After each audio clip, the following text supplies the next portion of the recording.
Good evening, folks. Welcome back to Ibrox after Rangers 3, West Ham 1 in Ibrox, first pre-season outing of the 2022-23 season. I'm here having just watched the game and then spoken to Giovanni Van Bronckhorst. As the lights go out, I hope they're not going to kick me out of the Ibrox main stand.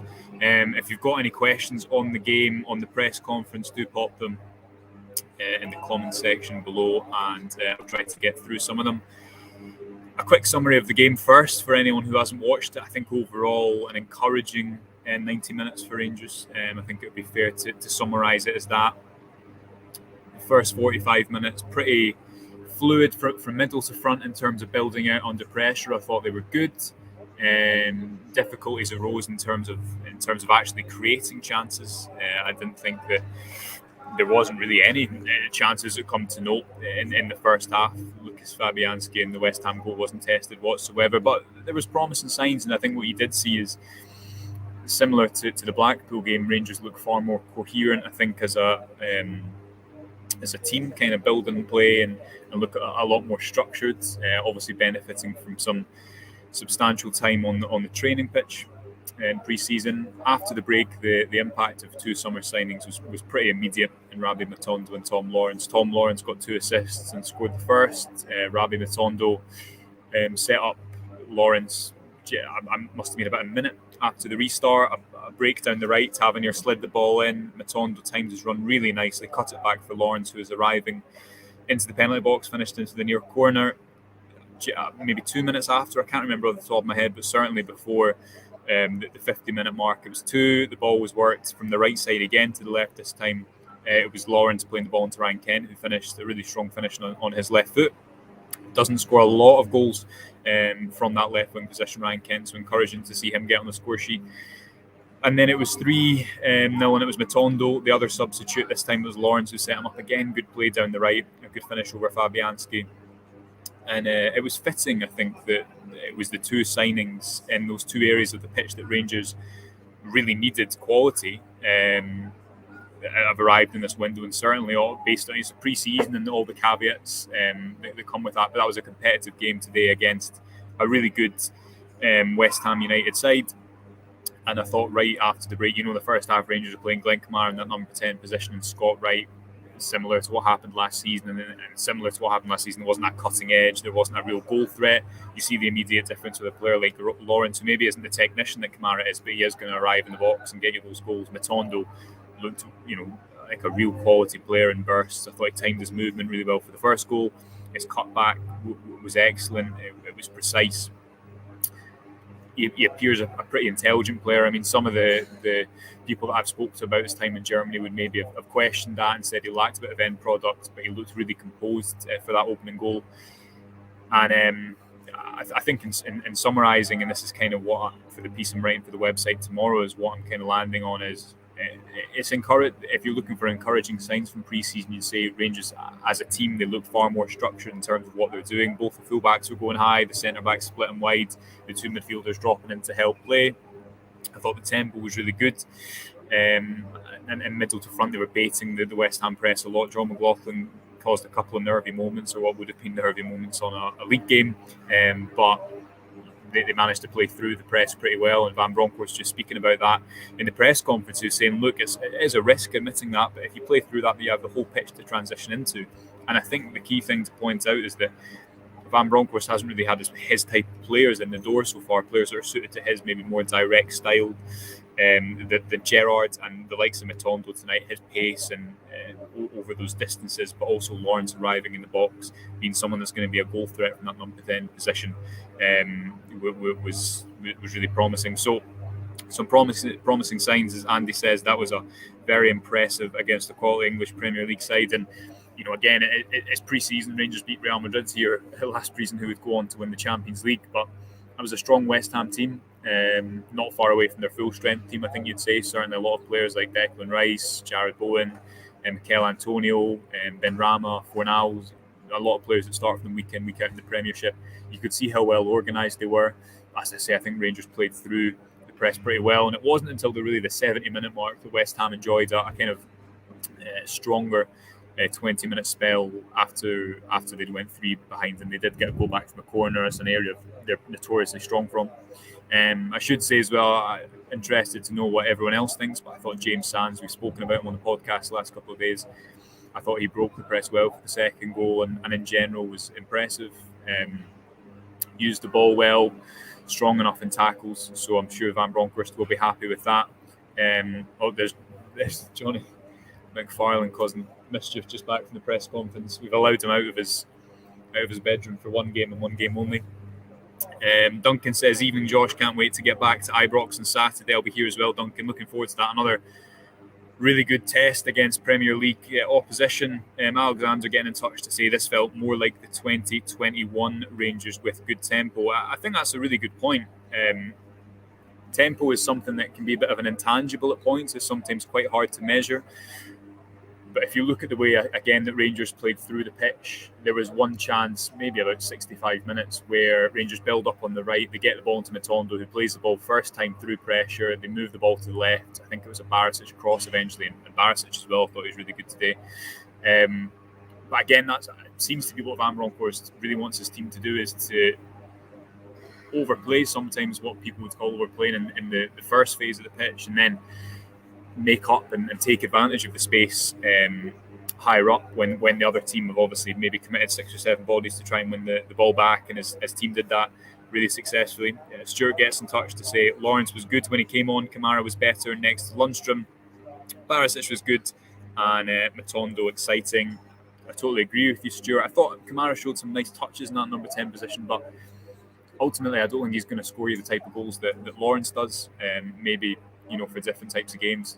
In Europe, for example, you can see the benefits of playing Kamara there, and I'm sure Van Bronckhorst will continue to use him higher, but when he came deeper in the pitch, I also thought he had some nice moments. He even switched play a few times, and Glenn Kamara, not seen him do that too many points in his Rangers career, so it was good to see him fizzing a couple of passes. Bojangles gets in touch today. I thought Devine showed some good skills and confidence late on, gave a great dummy on the line. Sorry, I'm losing my comment section there. James says a very good performance. Looking forward to the Spurs game on Saturday. And a couple of mentions here for James Sands. Stuart's again gets in touch to say Sands was very good on the ball. And Ryan says, shouts out to James Sands, much maligned but next excellent when he came on. I think that's a fair point. I mean, Sands actually hasn't played that much in a Rangers shirt. Some would say that he's not really let his team down when he has done so. But today, coming on to play as a left centre back, I thought he was safe on the ball. As I say, he broke the press, for that second goal, and he probably offers Van Bronckhorst what he likes in that deep area of the pitch, which is reliability on the ball. Maybe not always doing the flashiest things, but being reliable in possession.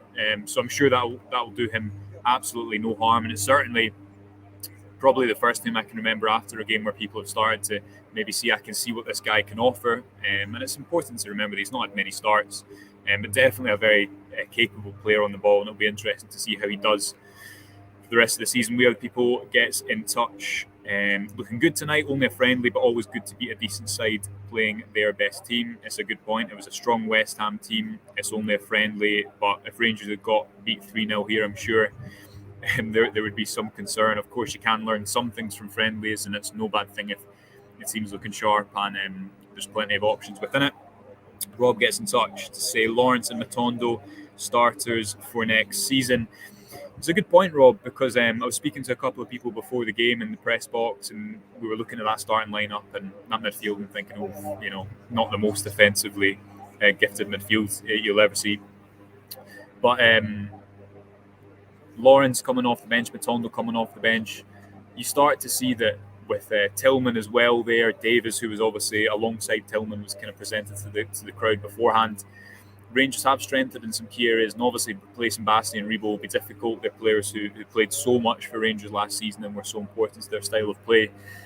But what you would say is Van Bronckhorst now has got 5 or 6 players, and John Suter as well is worth mentioning. I thought he had a couple of really nice clipped balls over the top of the opposition defence. The squad's starting to take shape a little bit more, and Matondo and Lawrence, I'm sure, will both be vying for a start. I think Matondo absolutely will be that right winger for the majority of the season. I don't see anyone that's really going to rival him for that based on his end product. And Lawrence, I'm sure they have Tillman for competition, but listen, if he does that, a goal and 2 assists within 15 minutes, Ibrox is typically a difficult place to endear yourself to the fan base. Just ask John Lundstrom this time last year, but Lawrence has taken no note of tradition, and right away he impressed. John Turner gets in touch to say Sakala looks out of his depth in a Rangers shirt. Yeah, I didn't think Sakala was great, but and interesting to see him use central. Obviously, we've seen him through the middle and off the left. There's more competition in the areas of the pitch that he was playing last season. You look at the likes of Matondo and Lawrence and Tillman coming in, so Sakala will have to, I think, improve. We've spoken about him a lot on the channel, sometimes a bit of a rough timing, but ultimately he's also been quite effective. I think a good example is the 3-1 win at Motherwell last season, where you can see his kind of directness on the pitch can be quite effective. But I don't think it's any bad thing to have competition. Definitely last season, Rangers lacked that at times, towards the end of the campaign in particular, and they lacked a goal threat. Again, to reference what Van Bronckhorst was just saying in the press conference, which you'll be able to watch on the YouTube channel tonight. Rangers didn't kill games off last season, and they didn't possess enough of a goal threat in the first team or off the bench. And with the signings, the likes of Lawrence, if he can come in and get you 10, 15 goals from that area of midfield, that is, I think, so valuable, especially when how many times was everyone sitting at Ibrox last season within and certain games where Rangers just couldn't put the opposition away. They could build play really nicely, be really sleek from box to box, but ultimately lack the finishing touch. Hopefully that won't be the case this season with the signings that have been mentioned, and maybe some more to come in the door. Van Bronckhorst also didn't give much away on the search for a left back, but reading between the lines, I think you can expect a left back to come into the club if and when Calvin Bassey's imminent transfer to Ajax is confirmed. Jackson says Matondo is quicker than I expected, lightning to beat people who had a yard ahead of him. Looks exciting for the season. I thought Matondo matched his pace as well with that final ball for the opening goal, but also he looked, again, speaking to people after the game, he didn't just put his head down and run, and sometimes players with pace, maybe you can accuse him of being too reliant on that, but I thought he mixed it up well. I thought he released the ball at the right times, and certainly, as Jackson says, it could be a really exciting season for him because he has got plenty of attributes in that position that can be really valuable, and hopefully with some more work in the training ground, he'll only become even better. Just a few more. We'll obviously be live tomorrow morning to give a bit more of a detailed recap of the game. There'll be plenty of content on the website as well. Remember, I should say, you can subscribe to the Rangers Review for just £2 for 2 months. Get all our written content, support our work. Just the ticker below me, www.rangersreview.co.uk/subscribe. I think I'm right in saying that. Yes, I am. Gordon getting in touch to say that Suter looked comfortable alongside Goldson. Completely agree with you there, Gordon. It was interesting to see Suter on the left side of the defence. Again, to reference something that Van Bronckhorst has just spoken about in the press conference, he was saying it's important to get a left footer like Davies in because he helps in the build-up in terms of having that right and left balance when playing out from the back, allowing the ball to go across your body on the left side as opposed to always having to cut across on the right. But I thought Suter was good. There was one moment, one mix-up, and really in the first half, West Ham's only real moment offensively was when Suter and Barisic had some sort of mix-up, and there was a bit of a hole in the defence, but John McLaughlin got out quickly to prevent Antonio. Suter did have a couple of good clips over the top of the defence, and his first start in the Rangers shirt, again, looked pretty good on the ball, and in a way, the likes of Suter and Davies coming in and Lawrence and a lot of these players mixed in with the youngsters, Matondo and Tillman, the older players maybe more experienced. You know what you're going to get with them. I think that's exactly what Rangers have needed in this window. They've needed to recalibrate the squad to Van Bronckhorst's style of football. Certainly tonight it was an encouraging move in that area. And finally, from Rob, just get a couple more in. I've got to finish my piece for tomorrow. Cholak looked sharp again, just needs a goal. Like how he drops into the 10 position, spins behind defenders. I thought Cholak looked pretty dynamic. His service wasn't great in the first half. Maybe if we'd seen a little bit more of Lawrence and Matondo, he might have had a few more opportunities. But yeah, it'll take a little bit of time, I'm sure, to get up to full speed. But I agree with Rob. Looks physical, dynamic enough to go beyond the defence, and hopefully we see a couple of goals from him in the near future. Obviously, with Livingston. That's because I'm thinking of Ben Davies, not Liverpool. Livingston a week on Sunday. The season is coming around very, very quickly indeed. And just finally from Callum Scott, we'll go with this comment. Do you think Rangers will be finished in the transfer window if and when they get a left back in the door? I think we're one or two quality signings away from being a really capable side. I think it's a great point by Callum. I mean, to take your point, if you do get a left back in, you get the Bassi money, and I think a lot will depend, as was the case last season, on the Champions League. Rangers have learned their lessons from last season in terms of it was a different scenario last season, but they've refreshed the squads, they've addressed positions that need addressed, and you could have said last season, with the whole season in hindsight, Lundstrom was that dynamic midfielder that Rangers needed in Europe. It just took a little bit of time for him and ultimately a different style to get him up to speed.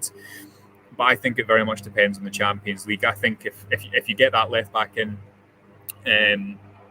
depending on what happens maybe with the likes of Ruth and Hollander, but then potentially you have the opportunity to add some real quality and go out and get maybe one or two players who will just lift the level of the whole side. If you're looking at that team tonight, certainly Lundstrom's going to play all the time, but maybe some more competition alongside him, depending where Kamara plays. There also probably needs to be outgoings because there's a lot of bodies in that position. So definitely one to watch. I don't think Rangers transfer window is done by any stretch of the imagination. I'm sure there'll be some more outgoings and maybe some incomings. But what you would say to Callum in response to your point is the squad is looking pretty healthy going into the early stages of the season. Right, we'll leave it there. Thanks to everyone for joining in with the show tonight. We'll be doing these live Q&As and discussions after every single game this season. Remember, we'll be live tomorrow morning, 9:30 on our YouTube channel. You can also subscribe to the website for £2 for 2 months. Head over and see why we go on about it. Some excellent content on you for there, including a Ben Davies scout report. And we will speak to you tomorrow morning.